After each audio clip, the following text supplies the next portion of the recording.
Hey, back again. Another video, another meandering thoughts.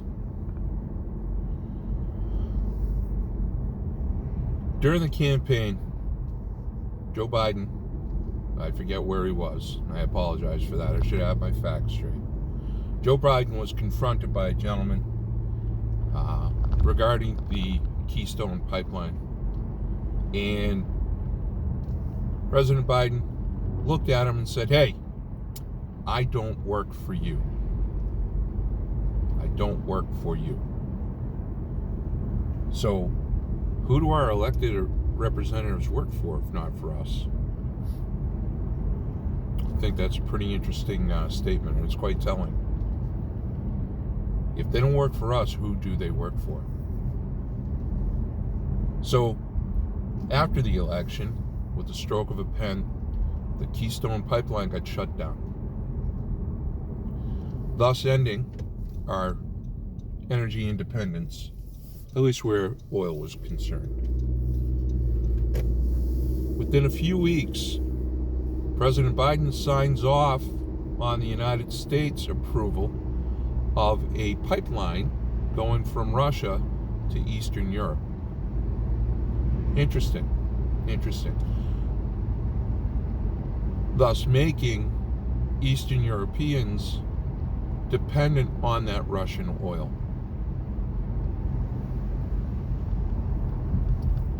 So, by extension, can we assume that maybe Biden is working for the Russians?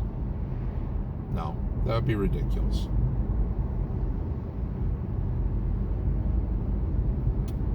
There's mountains of evidence that the Biden family are involved in the Ukraine. Influence peddling. They're involved in energy companies in the Ukraine, etc. We recently sent over $200 million in military aid and 8,000 troops to the Ukraine to help bolster their border against a potential invasion from the Russians. So, the sovereignty of the Ukrainian border is far more important to the Biden administration than the sovereignty of the United States. The southern border between the United States and Mexico is like a sieve. People streaming across it on a daily basis. But we have to send millions of our tax dollars and 8,000 of our troops to the Ukraine to protect their border. We're being invaded daily, perhaps not militarily, but by illegal aliens. I'm not going to call them undocumented aliens. That's just Orwellian newspeak. They're illegal aliens. They are here illegally. Nobody is against immigration in the United States. And though I shouldn't say nobody, because that's not factually accurate. I will say the vast majority of people in America are not anti-immigration. Those of us who speak out against illegal immigration aren't concerned about the immigration part, but the illegal part. The people who are coming here want a better life. That's why they're coming here. Is there a percentage of them that could be up to some nefarious activity? Probably. Any group of people, you can find one or two who just aren't up to any good.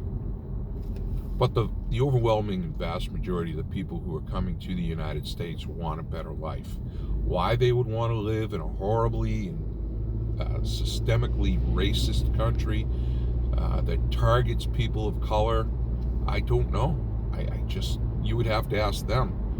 Perhaps they're masochists who are just looking to be tortured and don't feel persecuted enough where they are emigrating from. So we're going to secure Ukraine's border. We're not going to secure our border.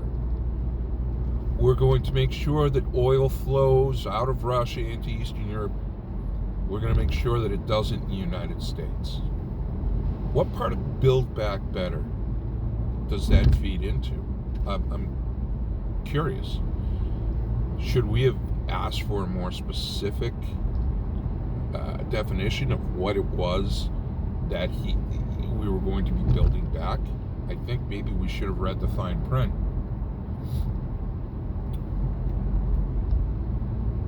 We have double-digit inflation. We have fuel prices through the roof. We have unimaginably high housing prices. This bubble is going to burst on these housing prices. People are going to be upside down in their mortgages. There's going to be foreclosures because people are going to be losing jobs. People are going to be priced out of their lifestyle through inflation.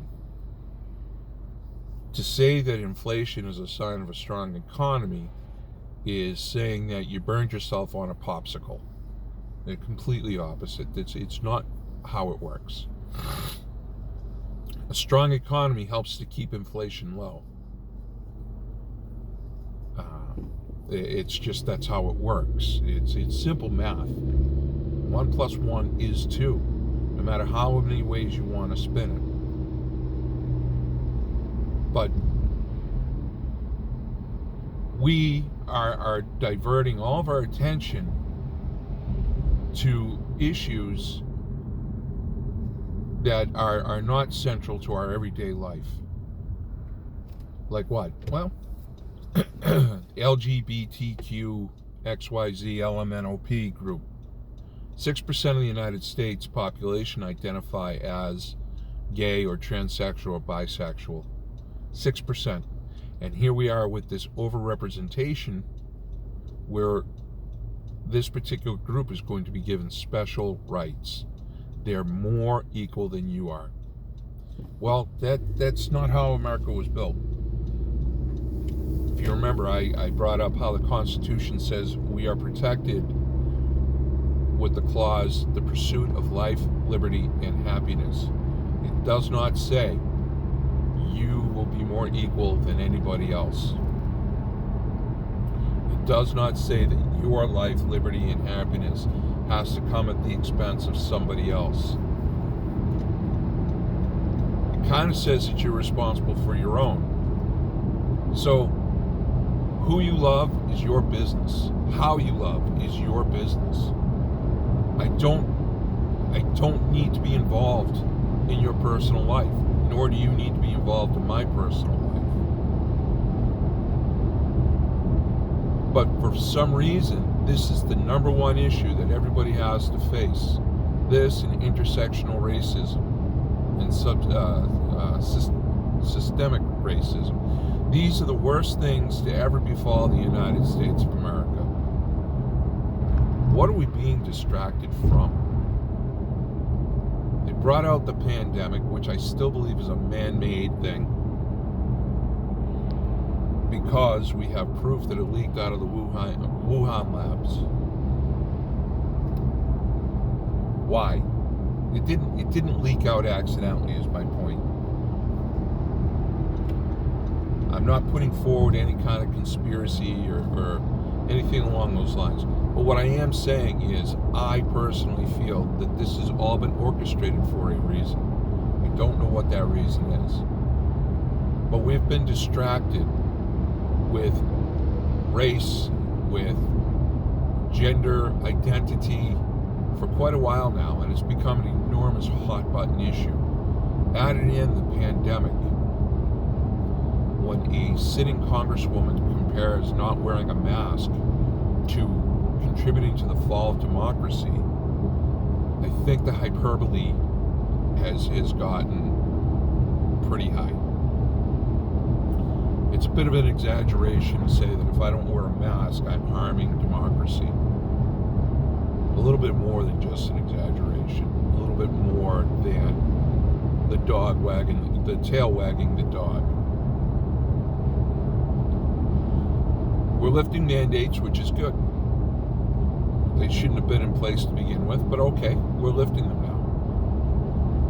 But the more we peel back the layers of the onion, the more we are finding out how we were lied to and how we were manipulated. The trucker convoy in Canada has made a huge impact across the globe. You have farmers in Belgium taking up the same tactics, blocking bridges with their large farm implements. You have the United States truckers planning a convoy. Why? Because it works. The voices of the people are being heard. And the politicians realize that in order to keep their phony baloney jobs, they have to be elected to them. To be elected to them, they have to have the favor of the people. So now they're going to buy your vote by letting you stop wearing a mask. I hope everybody remembers this come election time. You know, I hope that we're not distracted by something else. But don't be surprised if after the midterm elections, should the left maintain control, if we don't go back to mask mandates and possibly even lockdowns. Don't be surprised.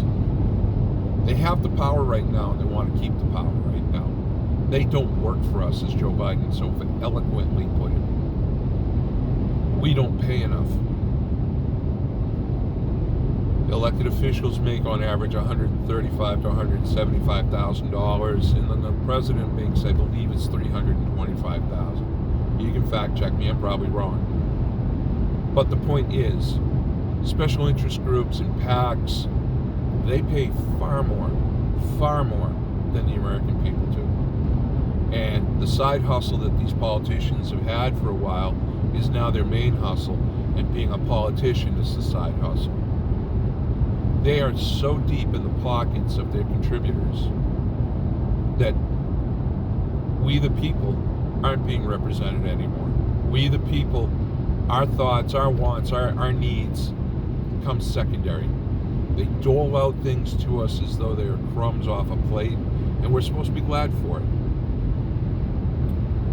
That the Congresswoman Ocasio-Cortez is blaming violent crime on federal tax cuts expiring. Really? I don't think criminals are worried about their federal tax cuts. I don't think criminality is based solely on economic issues. You're either a moral person or you're not. And crime is going to occur whether there's taxation or no taxation. It doesn't matter at what rate it is. So it's very naive and foolish for her to get out there and say, oh, well, violent crime is a result of these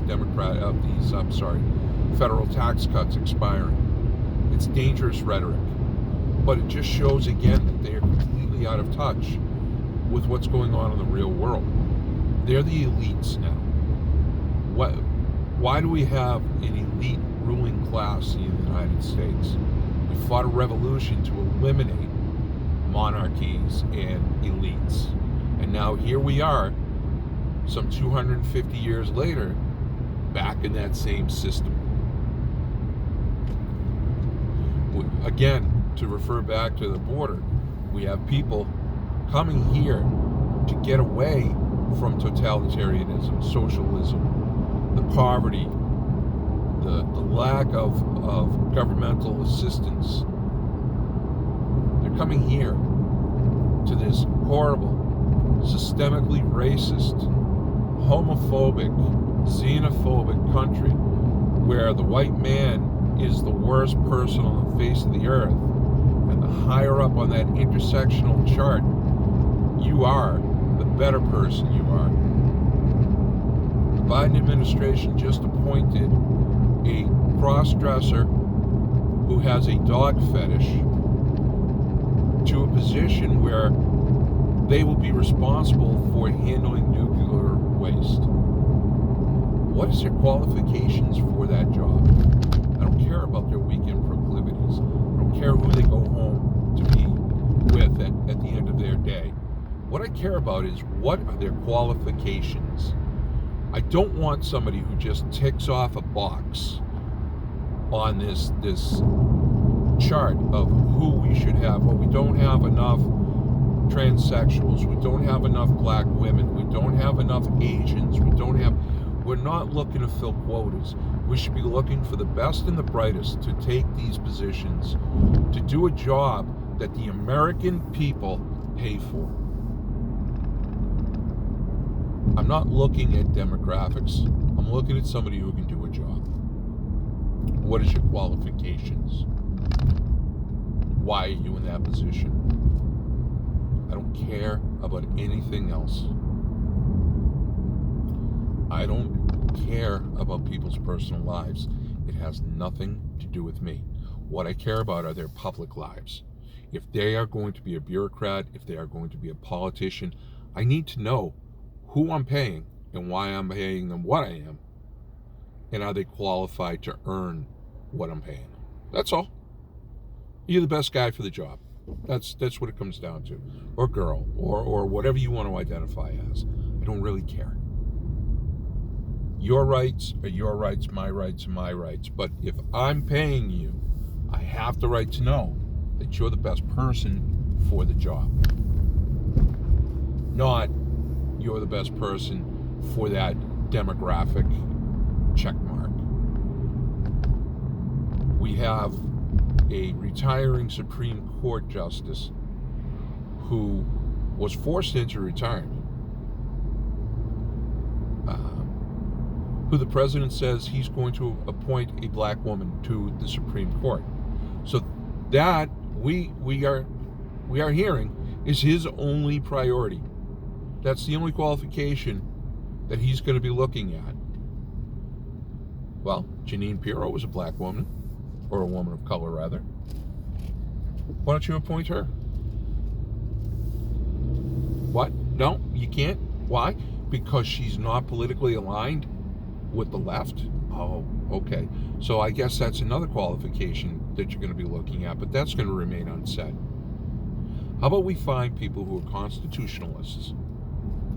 Because again, we are a constitutional republic, and we need people who are going to respect that. We cannot fundamentally change our form of government simply to meet demographic or the currently politically correct list of people who should be in positions of power. They shouldn't have any power. The power that they do have should be the power that we give them, not that the special interests give them. So that's why I call it the meandering thoughts of a moron. Thanks for watching. Hit the like button. I'm going to try and build a channel out of this. Hopefully it's worth your time to just check it out. If not, it isn't, but I really hope it is. Like, subscribe, hit the ring button, the notification button, whatever. I got 10 views yesterday, which was honestly more than I anticipated, so I was pretty happy about that. If we could get the same, or maybe better, more today and tomorrow and the next day, maybe we can, maybe I can build this into something to do that interests you. I'll leave the comments on. You can make comments. I'm not afraid of dissenting opinions. That's kind of what the world's about. We're supposed to have more than one opinion on things. So have a good day. Thanks for watching. I'm going to probably be making these Monday, Wednesday, Thursday, and Friday. Take a few days off in between. Tuesday is my day off, so there's no commute. Saturday, I go to work a little bit earlier, and usually I'm half awake. And, well, Sunday I'm at home with my family. So be well, treat each other well, and stay awake. Not woke, but awake. Have a good one.